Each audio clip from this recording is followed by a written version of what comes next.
BNP মহাসচিব মির্জা ফখরুল ইসলাম আলমগীর বলেছেন, গণতন্ত্র হত্যা করে একদলীয় বাকশালী শাসনের দিকে এগিয়ে যাচ্ছে সরকার। তিনি বলেন, স্বাধীনতার মূল চেতনা গণতন্ত্র হরণ করে সরকার দেশকে একটি ব্যর্থ রাষ্ট্রে পরিণত করেছে। আন্দোলনের মধ্য দিয়ে বেগম খালেদা জিয়াকে মুক্ত করে গণতন্ত্র পুনরুদ্ধার করা হবে বলেও আশা প্রকাশ করেন মির্জা ফখরুল। মহান স্বাধীনতা দিবস উপলক্ষে সাভার জাতীয় স্মৃতিসৌধে মুক্তিযুদ্ধে শহীদ জাতির বীর সন্তানদের প্রতি ফুলেল শ্রদ্ধা জানান বিএনপির মহাসচিব মির্জা ফখরুল ইসলাম আলমগীরের নেতৃত্বে দলের বিভিন্ন স্তরের নেতাকর্মীরা।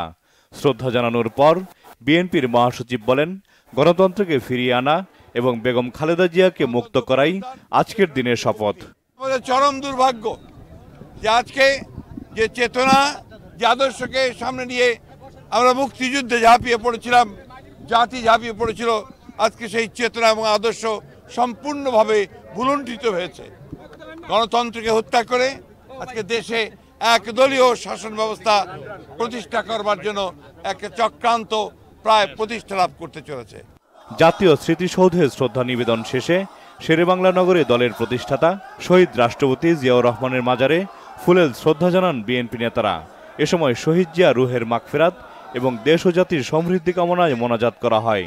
আজকে শপথ গ্রহণ করেছি, অঙ্গীকার করেছি যে আমরা দেশ ও নেত্রীর মুক্তির জন্য সমস্ত জনগণকে সঙ্গে নিয়ে আমরা আন্দোলন করব, গণতন্ত্রের মুক্তির জন্য আন্দোলন করব।